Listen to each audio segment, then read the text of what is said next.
Ishak.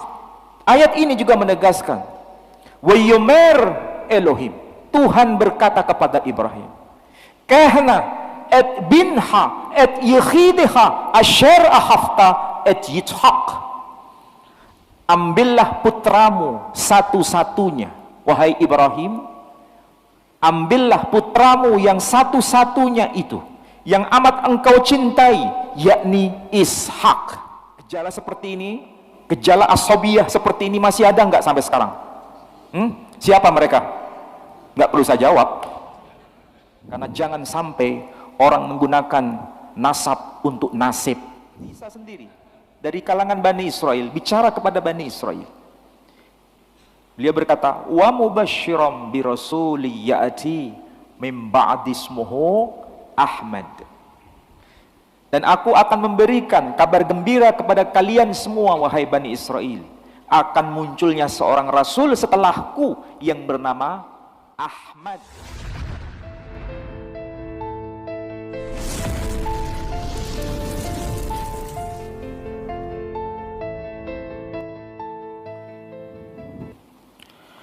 Assalamualaikum warahmatullahi wabarakatuh.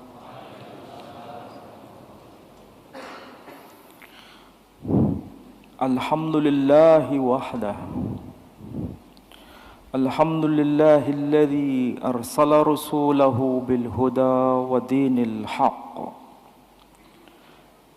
liyudhhirahu 'ala ad-din kullih wa kafaa billahi shahida.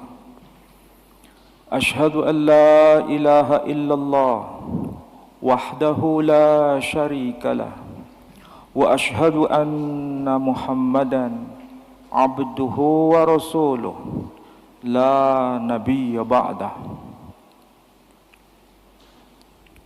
Qala Allah ta'ala fil Qur'anil Aziz, a'udzu billahi minasy syaithanir rajim. Bismillahirrahmanirrahim. وَإِذْ يَرْفَعُ إِبْرَاهِيمُ الْقَوَاعِدَ مِنَ الْبَيْتِ وَإِسْمَاعِيلُ رَبَّنَا تَقَبَّلْ مِنَّا إِنَّكَ أَنْتَ السَّمِيعُ الْعَلِيمُ ربنا واجعلنا مسلمين لك ومن ذريتنا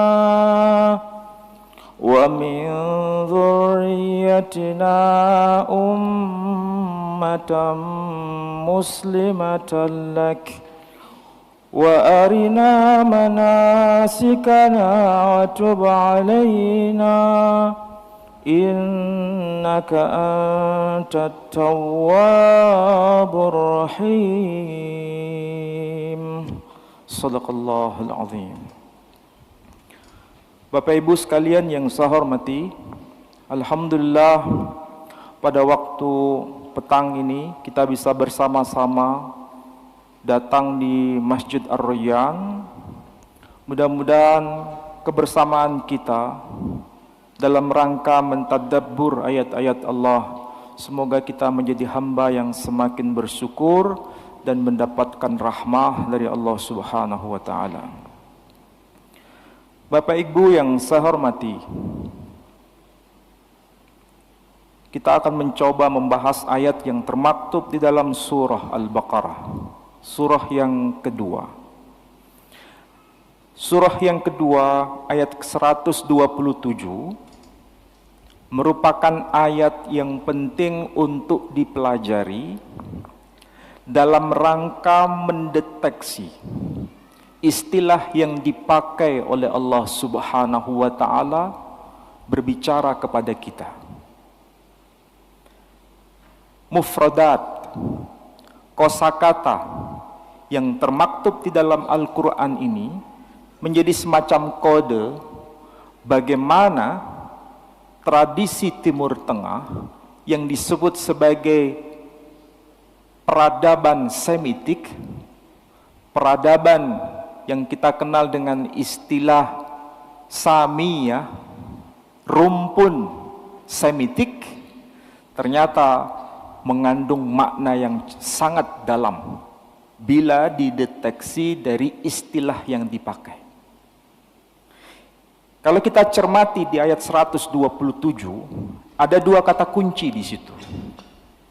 Yang pertama, merujuk pada nama seorang hamba. Yang kedua, merujuk pada salah satu asmaul husna sang Khalik itu sendiri. Jadi ada dua istilah di situ. Pertama merujuk pada sang makhluk, kedua merujuk pada sang Khalik. Istilah yang merujuk pada sang makhluk yakni nama Ismail.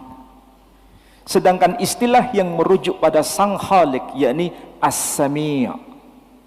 Dari istilah yang dipakai itu sebetulnya berakar dari kata yang sama, yakni kata sami'ah. Ini memang agak serius, makanya saya lihat wajahnya serius semua ini. Belajar ad-dinul Islam memang harus diminimalkan bergurau, harus serius, karena ini agama. Agama itu bukan mainan. Agama itu adalah hidayah, petunjuk dari Allah Subhanahu wa taala. Maka ketika Allah Subhanahu wa taala menggunakan dua kata kunci ini, kita akan terkejut kenapa redaksi Quran seperti itu. Kalau diterjemahkan secara harfiah, wa idh yarfa'u Ibrahimul qawa'ida minal bait. Dan ingatlah tatkala Ibrahim menegakkan pondasi rumah Allah bersama sang putra, yakni Ismail. Kemudian keduanya bermunajat, Rabbana taqabbal minna, wahai ya Rabb, ya Tuhan kami, terimalah apa yang sudah kami lakukan ini. Innaka, sesungguhnya engkau, anta, engkau sendiri, as-sami', Tuhan yang maha mendengar, Al-Alim, Tuhan yang maha mengetahui. Di awal menyebut nama sang tokoh yakni Ismail dari kata Sami'a plus il, artinya dia Tuhan yang telah mendengar. Sedangkan Tuhan sendiri menyebut dirinya dengan ungkapan As-Sami', Allah maha mendengar, Tuhan maha mendengar. Jadi As-Sami' itu selaras dengan makna Ismail. Ini adalah gaya bahasa Timur Tengah, gaya bahasa Arab khususnya. Redaksi Quran mengatakan begitu, As-Sami' dan Ismail.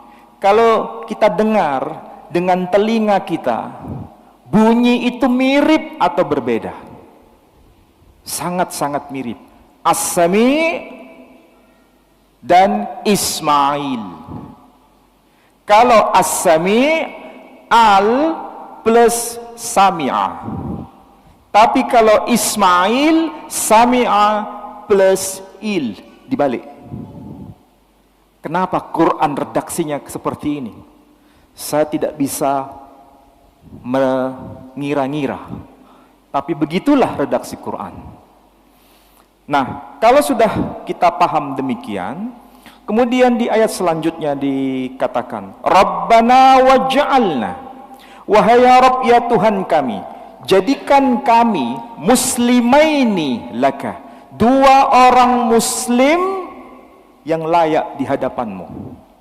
Jadi tegas di situ membatasi siapa yang dimaksud, dua orang di situ.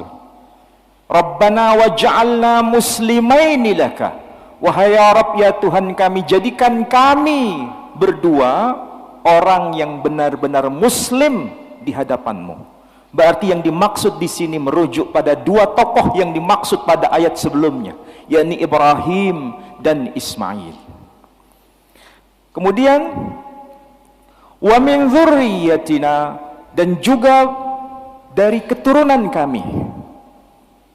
Sebagai apa? Ummatan muslimatan lak, sebagai satu ummah yang juga layak di hadapanmu, yang juga bertaslim, layak di hadapanmu. Berarti yang dimaksud pada ayat 128 itu adalah satu ummah.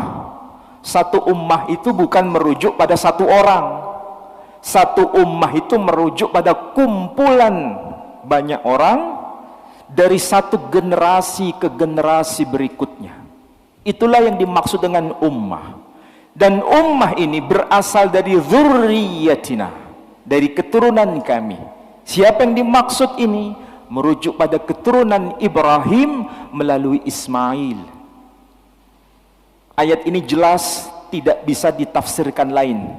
Ini adalah makna tunggal yang tidak bisa diinterpretasi dengan makna lain. Hanya tokoh yang dimaksud keturunan Ibrahim melalui Ismail, yang berasal dari satu ummah, dan ummah itu merujuk pada generasi yang akan datang setelah keduanya dipanggil oleh Allah Subhanahu wa taala. Di ayat 129 ini lebih mengejutkan lagi, karena tidak mungkin ditafsirkan berbeda. Selalu maknanya itu sepakat. Kita bisa baca semua kitab tafsir terdahulu. Tafsir Muqatil Ibn Sulaiman misalnya, yang disebut sebagai tafsir Al-Kabir. Beliau wafat tahun 150 Hijri. Kemudian dilanjutkan oleh tafsir At-Tabari yang berjilid-jilid itu. Beliau wafat tahun 310 Hijri. Kemudian tafsir Jalalain atau tafsir Bil Ma'thur yang tulisan dari Jalaluddin As-Suyuti, dan tafsir Ibnu Katsir, dan semua kitab-kitab tafsir.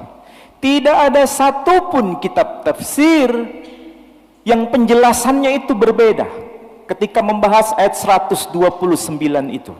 Kenapa tidak berbeda? Karena ayat 129 itu tegas siapa yang dimaksud, meskipun tidak disebut nama.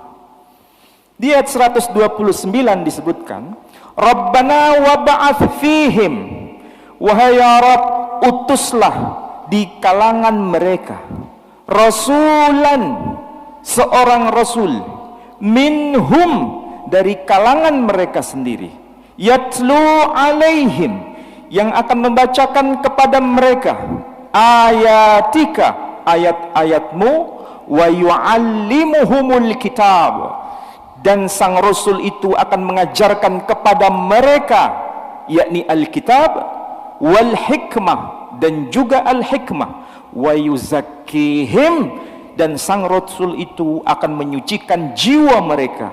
Innaka, sesungguhnya engkau, engkau sendiri, al-azizul hakim, yang maha perkasa lagi maha bijaksana.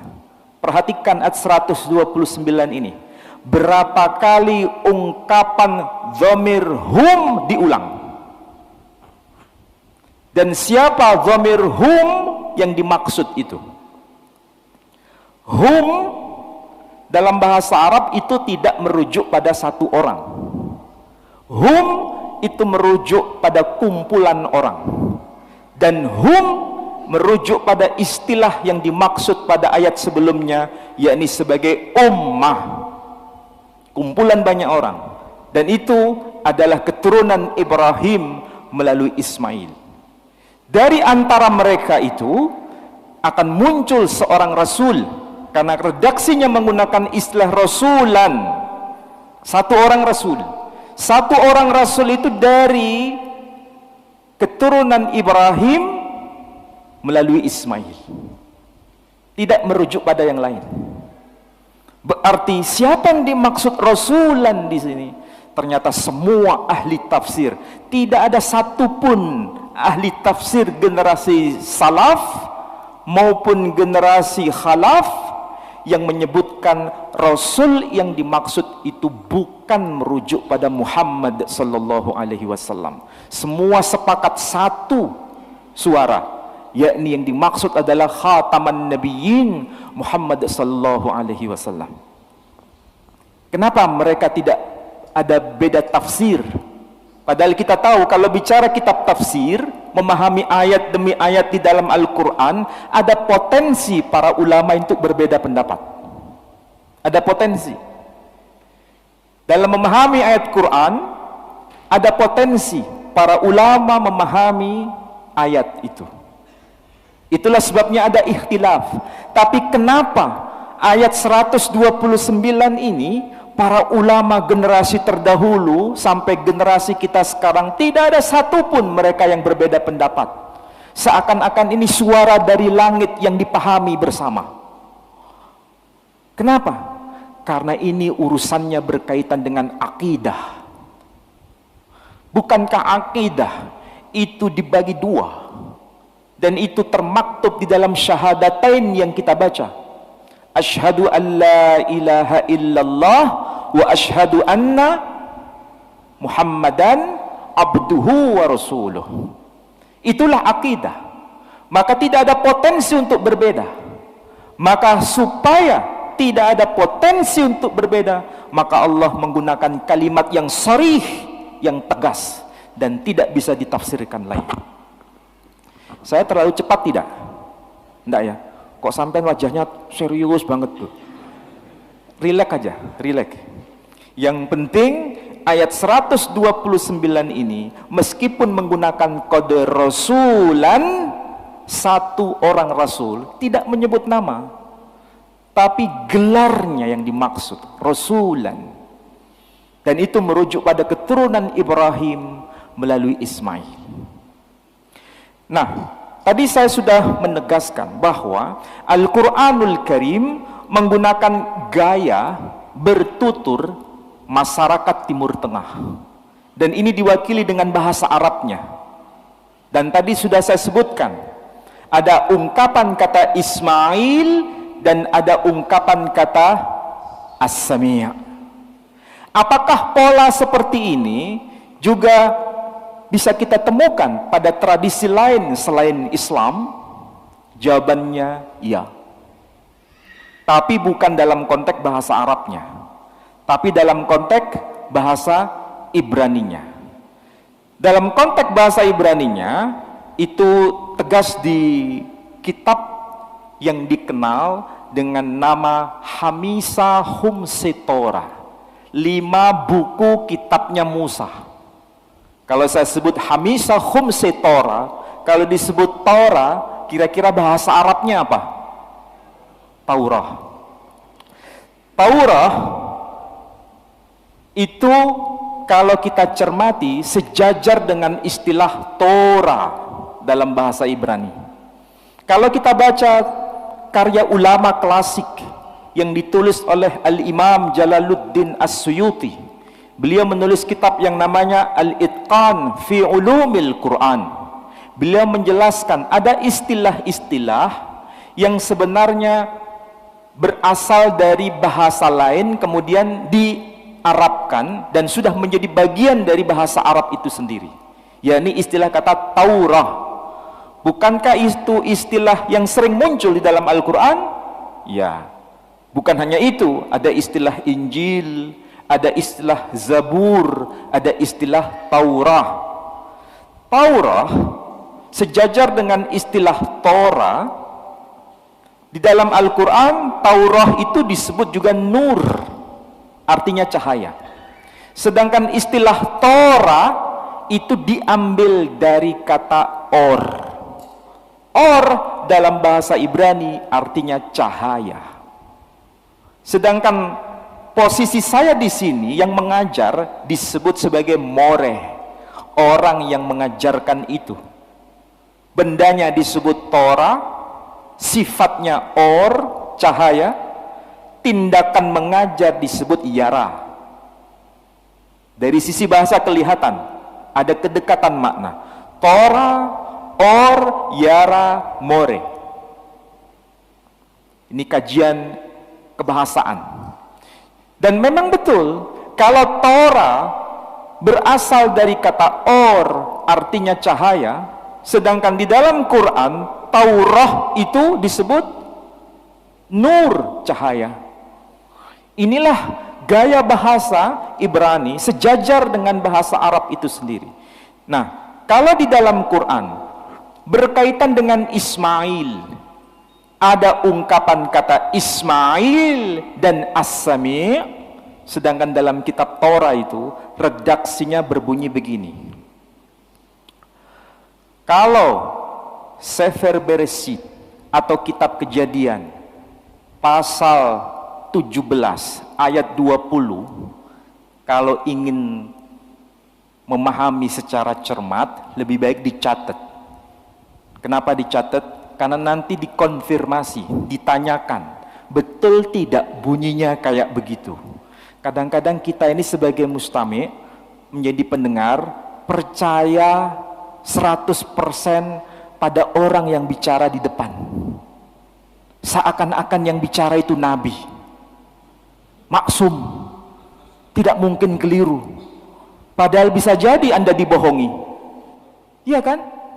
Kita muslim tidak bisa percaya kepada siapapun kecuali dengan kritis. Percaya dengan nalar yang kritis. Supaya apa? Tidak dibicarakan hal-hal yang berbau dusta. Bukankah kita diajarkan untuk menjauhi TBC? Apa itu TBC? Bid'ah, khurafat, tahayul. Sekarang TBC itu ada enggak? Hah? Oh banyak. Halu, mi'raj 70 kali sehari. Itu TBC bukan? Menurunkan hujan susu dari langit, TBC bukan? TBC. Bisa melarang malaikat bertanya kepada hambanya, TBC bukan? Ini harus dihilangkan. Kalau tidak umat menjadi bodoh, umat tidak cerdas. Alhamdulillah, kita selalu berjuang di jalan tauhid ini. Jangan sampai kita dikibuli dengan ajaran-ajaran yang tidak mencerdaskan kita. Oke, sekarang kita kembali. Jangan sepaneng panjenengan ya. Nah, kalau di dalam kitab Kejadian atau Sefer Bereshit pasal 17 ayat 20 bisa dicatat. Disebutkan begini. Wala Yishmael sema'tiha hinne berechti oto wahirbeiti oto wahifreiti oto bemeot meot snem ashar neshim yelet wenetahti legoy gadol. Kira-kira mirip nggak dengan bahasa Arab? Hah? Enggak. Oh, kurang cermat sampean. Coba perhatikan tuh. Wala Yismail sema'tiha. Wala Yismail sema'tiha. Artinya, dan tentang Ismail aku telah mendengarkan permintaanmu. Ini ucapan Tuhan kepada Ibrahim alaihissalam. Tuhan menurut mereka bicara kepada Ibrahim. Dan Tuhan berkata kepada Ibrahim, mereka menyebut Abraham. Wali Ismail sema'atiha. Dan tentang Ismail, sema'atiha, sema'. Bahasa Arabnya sami'ah. Sama. Sema'atiha, aku telah mendengarkan permintaanmu. Hinne berechti oto, aku memberkati dia. Wahirbeiti oto, dan aku akan memperbanyak keturunannya. Wahifreiti oto, dan aku akan melipat gandakan keturunannya sebanyak-banyaknya. Senem ashar neshim, ada 12 neshim. Saya tidak terjemahkan neshim itu apa. Ada 12 neshim yelet yang akan lahir dari sulbinya Ismail. Kemudian ditegaskan di situ, legoy gadol, dia akan menjadi bangsa yang besar. Itu bahasa Ibraninya. Oke. Sekarang kalau kita tidak mengerti bahasa Ibraninya, sekarang kita bisa membaca dokumen lain yang dalam bahasa Arab, ditulis dalam bahasa Arab, dipakai di kalangan tradisi Arab, bukan Arab Musta'ribah, tapi dipakai di kalangan Yahudi Musta'ribah. Apa itu Yahudi Musta'ribah? Orang Yahudi tapi berbahasa Arab.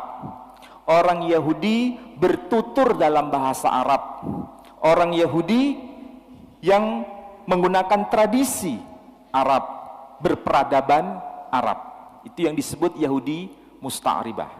Sedangkan Bani Ismail, keturunan Ismail, disebut sebagai bangsa Arab Musta'ribah. Arab Musta'ribah. Jadi yang para masyayikh itu juga keturunan Bani Ismail. Misalnya Bawazir, ada orang yang bernama Ismail Bawazir, ada Thohir Bawazir. Tahu Thohir Bawazir siapa? Pak Thohir Bawazir siapa? Owner dari Pustaka Al-Kautsar Jakarta. Itu Thohir Bawazir. Itu juga bagian dari Bani Ismail. Dan masih banyak yang lain. Alhamdulillah di sini ada, saya lihat wajah-wajahnya. Ya, pokoknya kalau depannya ada ba, itu pasti berasal dari Arabia bagian selatan. Bawazir, Bajeber, Baswedan, apa lagi? Basmeleh. Yang depannya ba, itu sebetulnya singkatan dari Bani. Ba itu singkatan dari Bani.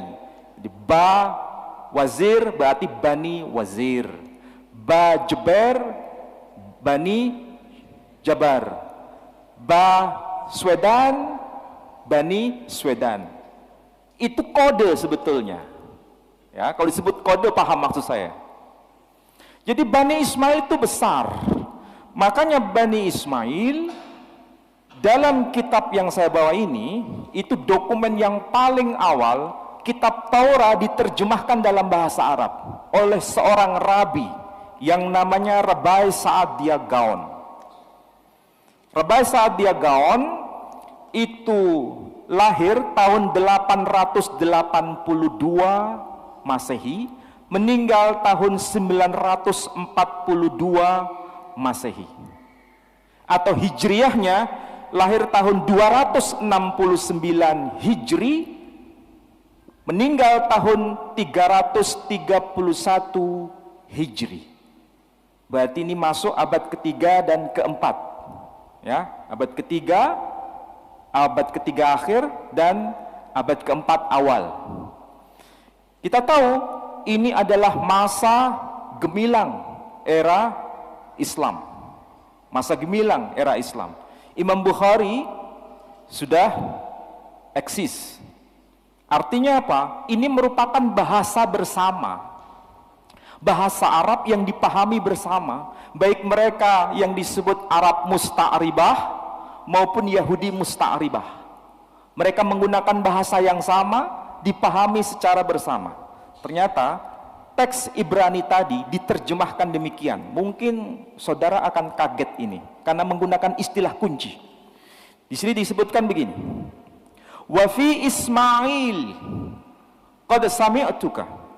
Dan tentang Ismail sesungguhnya aku telah mendengarkan permintaanmu. Ha ana mubarikum fihi wa unmihu wa ukthirhu jidda Ithna asara syarifan yalid wa aj'alu minhu ummah kabirah. Yang ngerti bahasa Arab mesti paham yang dimaksud. Artinya sama. Dan tentang Ismail, aku telah mendengarkan permintaanmu. Aku akan memberkati dia. Aku akan memperbanyak keturunannya. Begitu banyaknya, sangat banyaknya. Akan muncul isna asyara syarifan, ada 12 orang syarif. Kata kunci yang dipakai adalah kata syarif. Berarti syarif ini sudah menjadi kata kunci pada abad itu untuk mengenali siapa keturunan Ismail. Jadi ini bukan istilah sembarangan, ini sudah dikenal.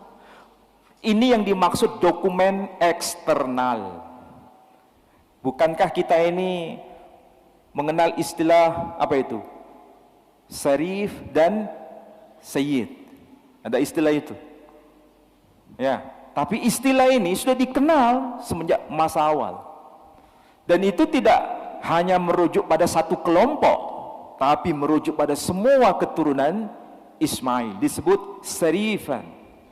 Waja'alu minhu ummah kabirah, dan aku akan menjadikan dia menjadi satu ummah yang besar, sama seperti di dalam teks Quran menjadi ummatan muslimatan lak, menjadi satu ummah yang juga bertaslim kepadamu. Jadi sebenarnya Al-Quran ini menegaskan tokoh besar dari keturunan Ibrahim melalui Ismail itu memang sangat ditunggu, sangat ditunggu. Itulah sebabnya Rasul Muhammad sallallahu alaihi wasallam yang jaraknya jauh dengan kehidupan Ibrahim, jaraknya jauh dengan kehidupan Ismail, itu beliau ditunggu-tunggu sekian abad oleh mereka. Tapi mereka itu karena asobiyah, tahu asobiyah? Merasa paling unggul, merasa paling mulia, mereka ingin Muhammad sallallahu alaihi wasallam itu lahir dari kalangan mereka. Makanya kelahirannya ditunggu-tunggu sampai mereka keluar dari Palestina menuju tanah Makkah. Kenapa mereka jauh-jauh dari Palestina sampai migrasi ke wilayah Makkah? Bahkan mereka juga migrasi ke kawasan Madinah. Kenapa? Bukankah itu tanah yang sangat jauh dari kehidupan mereka? Kenapa mereka datang ke situ bahkan beranak pinak di situ? Apa tujuannya? Bukan sekedar mencari mata pencaharian, tapi menyongsong kelahiran tokoh besar ini yang mereka ingin berasal dari kalangan Bani Israel, meskipun lahir di tanah Arab. Mereka tahu bahwa pribadi ini nanti lahir di kawasan Arab itu, tapi mereka ingin harus berasal dari kalangan Bani Israel. Disinilah tercatat, dokumen ini tercatat di dalam kitab Sirah Nabawiyah li Ibn Hisham. Beliau juga wafat tahun 150 Hijri. Supaya panjenengan semua paham yang saya maksud begini. Ini bangsa merasa diri paling mulia. Ini bangsa merasa dirinya paling unggul. Maka mereka ingin bahwa sang tokoh nanti itu muncul dari kalangan mereka meskipun lahir di tanah Arab. Makanya mereka migrasi jauh-jauh. Karena tujuannya begitu, sampai berani mengubah kitab Taurat sendiri. Al-Quran menegaskan. Tadi khutbah saya kalau dicermati, panjenengan semua pasti punya clue-nya. Clue itu apa? Ada satu tanda di situ. Apa yang diucapkan Nabi Ibrahim alaihissalam? Nabi Ibrahim berkata di dalam surah Ibrahim ayat 39. Alhamdulillahilladzi wahaba li 'alal kibari Ismail wa Ishaq. Inna rabbi lasami'ud du'a. Segala puji bagi Allah yang telah menganugerahkan kepadaku di masa yang sangat tua. Alal kibari. Anugerah apa itu? Masa tua adalah masa yang mendekati kematian, bukan masa yang jauh dari kematian. Di masa yang sangat emergensi itu, extraordinary itu, extraordinary yang saya maksud itu masa-masa yang sangat kritis dalam kehidupan seseorang, Allah baru menghadiahkan kepada Ibrahim keturunan. Di situ disebutkan Ismaila wa Ishaqa, yakni Ismail dan Ishaq. Inna rabbi lasami'ud du'a. Sesungguhnya Tuhanku maha mendengar atas doa yang dipanjatkan. Perhatikan redaksi Quran tuh. Kadang kita berpikir begini, termasuk saya, kenapa ayat Quran itu tidak berbunyi begini?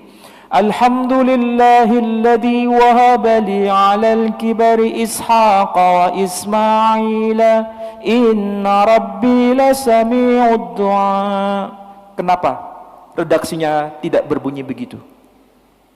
Karena di sini ada tujuan, bukan sekedar menyebutkan dua nama, tapi dua nama ini yang awalnya benar kemudian dimanipulasi hanya demi kepentingan kelompok tertentu dari kalangan Bani Israel sampai berani mengubah agama. Kalau kita sadar ayat ini disebutkan Ismail dan Ishak, memang betul Ismail putra Ibrahim. Dan memang betul Ishak putra Ibrahim, ya. Tetapi Quran itu hanya menegaskan sekedar urutan kelahiran, bukan urutan kemuliaan. Kenapa Ismail diletakkan di depan? Karena Ismail putra pertama. Kenapa Ishak diletakkan di belakang? Karena Ishak putra kedua. Hanya sekedar urutan kelahiran, tidak lebih dari makna itu. Ayat itu tidak mengandung makna ini urutan kemuliaan Ismail dibanding Ishak, bukan itu. Jangan sampai kita tersabotase dengan interpretasi yang menyimpang, seakan-akan di situ Ismail lebih mulia dibanding Ishak. Bukankah Allah sudah berkata bahwa la nufarriqu baina ahadim mir rusulih? Itu tegas ayat Quran. Sehingga kita pasti punya pemahaman yang sama bahwa itu adalah ayat yang dimaksud sekedar urutan kelahiran, bukan urutan kemuliaan. Sementara ayat begini ada di dalam kitab Torah ini sudah mengalami apa? Proses manipulasi. Kenapa? Urutannya dibalik karena ada tujuan. Teksnya sampai hari ini dapat kita baca, tentu saja bukan dalam bahasa Indonesia tapi dalam bahasa Ibrani, dan teksnya berbunyi begini: Bnei Avraham Yitzhak wa Ismail. Bani Ibrahim Ishak wa Ismail. Artinya apa? Anak-anak Ibrahim ialah Ishak dan Ismail. Sedangkan Quran berkata Ismail wa Ishak. Kenapa di sini ada teks yang digeser di situ? Kenapa Ismail diletakkan di urutan belakang, sedangkan Ishak diletakkan di urutan di depan? Bukankah mereka sendiri tahu bahwa Ishak adalah putra kedua dari Ibrahim? Bukankah mereka tahu Ismail adalah putra pertama dari Ibrahim? Tapi kenapa redaksinya tersusun Ismail di belakang, Ishak di depan? Karena mereka punya tujuan bahwa Ishak lebih mulia dibanding Ismail. Maka nama itu digeser, sehingga kita bisa tahu siapa yang dikorbankan oleh Ibrahim. Menurut mereka Ishak. Ayat ini juga menegaskan wa yomer Elohim, Tuhan berkata kepada Ibrahim, kahna et binha et yechidha asher ahafta et Yitzhak. Ambillah putramu satu-satunya, wahai Ibrahim, ambillah putramu yang satu-satunya itu, yang amat engkau cintai, yakni Ishak. Di sini jelas ada tujuan, ada motif bahwa Ishak memang lebih mulia dibanding Ismail. Makanya diletakkan di depan. Gejala seperti ini, gejala asobiyah seperti ini masih ada nggak sampai sekarang? Siapa mereka? Nggak perlu saya jawab. Dan ini telah terjadi di masa dulu. Syekh Ahmad Sarkuti melawan itu, dan kita tahu bagaimana perjuangan beliau meluruskan agama ini.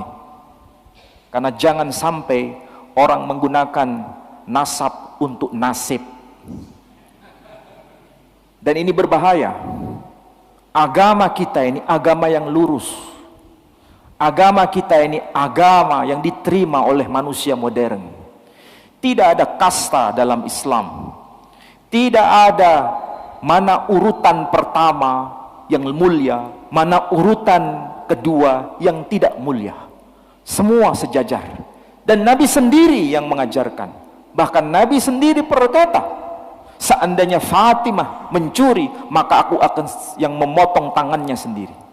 Ini Nabi SAW. Dan ini adalah spirit Quran. Bukankah anak putra seorang Nabi, anak atau putra seorang Nabi yang bernama Nuh, tenggelam di samudra yang luas? Kenapa? Karena tidak ada iman pada dirinya, meskipun dia nasabnya nyambung kepada Nabi Nuh. Bukankah ini adalah ayat yang jelas termaktub dalam Al-Quran? Jadi yang ditegaskan bukan nasabnya, tapi yang ditegaskan adalah imannya. Itulah landasan kita dalam beragama. Makanya sejak awal Nabi SAW mengatakan itu. Seperti yang sudah saya jelaskan tadi, Al-Quran itu merupakan sebuah panduan bagi kita, bahwa ketika sesuatu teks agama telah dimanipulasi, ketika teks agama terdistorsi dari maksud yang sebenarnya, maka Quran meluruskan itu. Teks yang sebelumnya tertulis Bnei Abraham, Yitzhak wa Ismail, anak-anak Ibrahim adalah Ishak dan Ismail, maka itu diulang dan dibetulkan, diulang dan dikoreksi, sehingga redaksinya seperti yang kita lihat dalam Al-Quran itu. Alhamdulillahilladzi wahabali alal kibari Ismaila wa Ishaqa. Jadi diletakkan Ismail di urutan pertama, baru kemudian Ishak di urutan kedua, untuk memberi penegasan ini sekedar urutan kelahiran, bukan urutan kemuliaan. Yang sebelumnya telah dimanipulasi dengan makna urutan kemuliaan, meskipun mereka tahu sebenarnya urutan kelahiran pertama merujuk pada Ismail, urutan kelahiran kedua merujuk pada Ishak. Itulah dahsyatnya Quran. Dan itu sekaligus merupakan jawaban bagi kita semua. Tidak boleh ada asabiyah dengan menggunakan ayat-ayat agama. Tidak boleh ada asabiyah dengan menyitir dan memanipulasi teks agama. Dan Quran sudah menyebutkan itu. Bagi kita yang awam barangkali tidak paham itu semua. Karena apa? Hanya sekedar urutan. Apa bedanya Ismail diletakkan di depan dan Ismail diletakkan di belakang? Apa bedanya? Awam tidak begitu paham. Tetapi ketika kita bedah makna di balik itu semua, baru kita serius memahami. Ternyata di situ ada tujuan. Quran meluruskan itu, supaya tidak ada lagi upaya-upaya memanipulasi teks agama. Jujur seharusnya kita berkata, bukankah agama sekarang ini sudah mengalami manipulasi? Kita pasti sepakat bersama, iya, ada oknum-oknum yang memanipulasi agama. Bahkan Rasulullah Shallallahu Alaihi Wasallam datang bertujuan untuk meluruskan itu. Ketika Taurat diselewengkan oleh para rabi, maka Allah mengutus seorang nabi, nabi besar dari kalangan mereka sendiri, yakni Nabi Isa alaihissalam, dan beliau mengkritik para rabi itu. Ketika ajaran Nabi Isa alaihissalam disampaikan kepada umatnya, kemudian dimanipulasi pada masa-masa berikutnya, maka muncul seorang utusan baru yang bernama Muhammad sallallahu alaihi wasallam. Disitulah fungsi agama. Agama itu bukan memenjarakan kita. Agama itu membebaskan kita. Agama itu penegak keadilan. Dan agama itu memanusiakan manusia itu sendiri. Sebagai penutup, kembalilah pada ajaran Islam ini. Dan Islam itu benar-benar berpatokan pada Al-Quranul Karim. Ketika sesuatu menyimpang dari Al-Quran, berarti ini ada sesuatu yang telah mensabotase teks agama. Ketika ada yang mensabotase teks agama, kita harus jeli. Jangan sampai terjadi seperti bapak nenek moyang kita terdahulu mengalami itu. Sebagai penutup ingin saya jelaskan. Iblis tahu karakter Adam. Adam itu sangat begitu dekat dengan Tuhannya. Maka supaya Adam tergelincir, maka ucapan Tuhan itu dimanipulasi. Siapa yang memanipulasi? Iblis sendiri. Sehingga yang didengar oleh Adam, kenapa dia sampai mengambil buah huldi itu, sebetulnya itu ucapan Tuhan, tapi yang dipelintir. Sehingga Adam tergelincir. Adam mengingat ucapan Tuhan, tetapi ada sesuatu, mana yang ori, mana yang KW, dia mengalami kebingungan. Disitulah sang penyabotase melakukan makarnya. Akhirnya sukses atau tidak? Sukses. Tapi Adam tahu dirinya adalah makhluk yang dhaif. Dia mau kembali kepada Tuhannya. Dan itu adalah cerminan kita semua. Kita tahu kita telah tergelincir. Tetapi kalau kita kembali, pasti Allah juga akan menerimanya. Tetapi celaka bagi dia yang telah mensabotase. Firman Allah dipelintir untuk kepentingan pribadi. Dan ada kesombongan di situ. Dan dia tidak bertaubat kepada Allah Subhanahu wa ta'ala. Allah memaafkan dia atau tidak? Tidak. Dan dia tidak mau bertaubat kepada Tuhannya. Sekarang pilihan ada di tangan kita. Kita mau mengikuti orang yang mensabotase firman Allah itu, ataukah kita mau mengikuti Adam alaihissalam? Semoga kita semua menjadi pengikut Adam yang mau mengakui kelemahan kita, mau bertaubat di hadapannya, supaya kita kembali ke jalan Siratul Mustaqim. Mudah-mudahan kita menjadi hamba-hamba yang masuk kategori hamba yang bertauhid, dan pulang kepada Allah dengan membawa tauhid ini ila akhir ajal kita. Baik, ada yang mau tanya? Baik, dipersilahkan bagi jamaah yang ingin bertanya. Ada mic?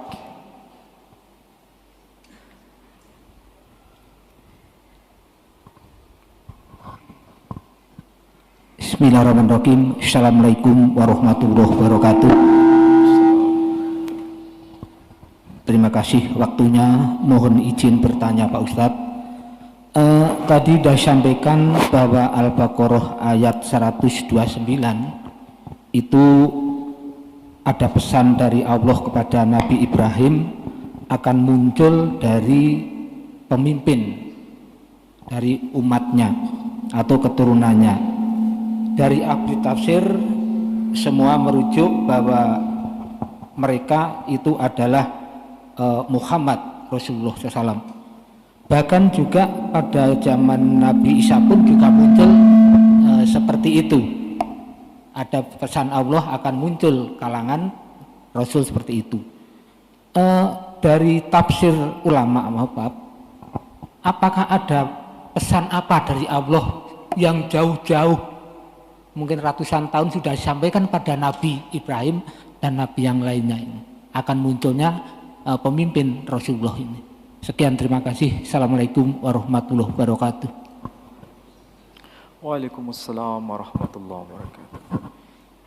Di dalam surah As-Saff, surah 61, Al-Quran surah As-Saff, surah ke-61, ayat yang ke-6. Ayatnya panjang, tapi saya ambil clue-nya saja, redaksi yang bagian akhir. Nabi Isa berkata kepada Bani Israel, Nabi Isa sendiri dari kalangan Bani Israel bicara kepada Bani Israel. Beliau berkata, wa mubasysyiram bi rasuli ya'ti mim ba'di ismuhu Ahmad. Dan aku akan memberikan kabar gembira kepada kalian semua wahai Bani Israel. akan munculnya seorang rasul setelahku yang bernama Ahmad. Jarak kehidupan antara Nabi Isa alaihissalam dengan Nabi kita Muhammad sallallahu alaihi wasallam itu jaraknya 500 tahun. Jaraknya itu 500 tahun. Nabi Isa itu makanya ada tahun Masehi. Itu dihitung mulai itu. Sedangkan Nabi kita lahir tahun 571 Masehi. Nama beliau yakni Ahmad Muhammad sudah tercantum 500 tahun sebelumnya. Ini beda dengan nama Ubaidillah yang tidak tercantum 500 tahun sebelumnya. Ini akurat data Quran itu. Nama beliau tercantum itu. Disampaikan kepada Bani Israel. Pada surah Ali Imran, surah yang ketiga, fa insyaallah ayat 81. Di situ disebutkan wa id akhadallahu mitsaqan nabiyyin. Dan ingatlah tatkala Allah telah mengikat satu perjanjian agung bersama para nabi. Itu ayatnya panjang sekali. Jadi Allah subhanahu wa ta'ala sudah bicara kepada para nabi. An-nabiyyin itu bukan satu nabi. An-nabiyyin bukan dua nabi. Tapi an-nabiyyin banyak nabi.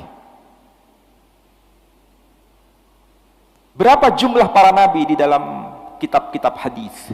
Disebutkan 124.000 nabi.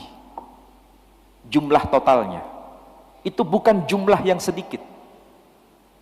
124.000 nabi. Di dalam Quran hanya disebutkan sampel. Antara nabi dan rasul teridentifikasi hanya 25. Itu sampel saja.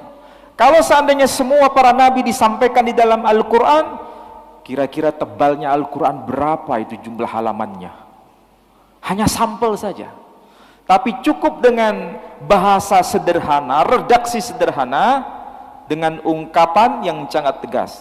Walikulli qaumin had. Setiap ummah diutus sang penyeru. Setiap ummah. Dan para nabi yang berasal dari ummah yang bermacam-macam, dari bangsa-bangsa yang bermacam-macam, dari suku bangsa yang bermacam-macam, mereka bicara dalam bahasa mereka masing-masing. Walikulli qaumin had. Bahasa yang dipakai bilisani qaumih, sesuai dengan bahasa kaumnya. Tegas di situ Rasul sallallahu alaihi wasallam sudah tertulis namanya. Dan apakah sampai sekarang masih kita jumpai nama itu? Ada, masih ada. Hikko mamtakim wa khullu Muhammadim Zaidadi wa Zaira'i benot Yerusalem. Hikko mamtakim, apa yang pada lisannya begitu indah. Wa khullu, dan keseluruhannya. Siapakah dia? Muhammadim. Siapa itu? Zaidadi, dialah pemimpinku. Wa Zaira'i, dialah kekasihku. Dialah pemimpinku. Benot Yerusalem. Saksikan wahai putri-putri Yerusalem. Siapa yang berkata begitu? Nabi Sulaiman alaihissalam. Nabi Sulaiman itu pemimpin. Orang Yahudi menyebutnya sebagai Malach Shlomo, Raja Sulaiman. Tapi dia berkata, Muhammadim Zaidodi wa Zaira'i. Muhammadim, dialah kekasihku, dialah pemimpinku. Maka kita sebagai ummah Nabi Muhammad sallallahu alaihi wasallam seharusnya mengikuti teladan Nabi Muhammad sallallahu alaihi wasallam yang melanjutkan risalah Nabi Ibrahim alaihissalam. Itulah sebabnya kita selalu bersalawat dalam salat kita. Allahumma salli ala Muhammad wa ali Muhammad kama sallaita ala Ibrahim wa ali Ibrahim ila akhirih. Ya, itu penting. Dan barangkali ini pertanyaan terakhir, saya berikan clue-nya saja. Kita yang ada di sini, disatukan dalam satu akidah yang sama. Apakah kita ada yang dari kalangan Bani Ismail atau bukan dari kalangan Bani Ismail, duduk bersama mengikuti risalah yang sama. Dan itu membahagiakan kita semua. Nabi pada masa awal risalah telah menegaskan, tidak ada bedanya antara kalian yang Arab atau yang bukan Arab. Tidak ada bedanya antara kalian yang kulit putih dan yang kulit hitam. Dan tidak ada bedanya antara kalian yang orang merdeka dan orang yang sebagai budak sahaya. Mulai hari ini perbudakan dihapuskan. Itulah risalah Islam. Dan kita bahagia dengan risalah itu. Dan risalah Islam ini telah diadopsi dalam piagam PBB. Maka perbudakan dihapuskan sampai selama-lamanya. Siapa yang punya kontribusi itu? Risalah Islam di bawah tangan Nabi kita Muhammad sallallahu alaihi wasallam. Maka sekarang tidak boleh ada kasta lagi. Mulai sekarang tidak boleh ada yang menjadikan kita sebagai status budak itu. Apalagi budak spiritual, tidak boleh. Semua kita sama. Oke? Mudah-mudahan ini manfaat untuk kita semua. Kita harus bangkit untuk menegakkan risalah tauhid ini.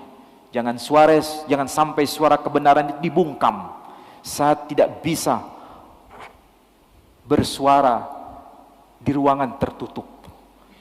Saya harus bersuara di ruangan terbuka. Walaupun harus menanggung risiko itu. Bagi saya itu tidak penting. Walau harus dihina oleh siapapun. Saya tetap berjalan Shiratal Mustaqim. Saya akan tetap kumandangkan itu. Mudah-mudahan ini manfaat bagi saudara-saudara. Dan saya akhiri dengan doa penutup majelis. Subhanakallahumma wa bihamdika asyhadu an la ilaha illa anta astaghfiruka wa atubu ilaik. Assalamualaikum warahmatullahi wabarakatuh.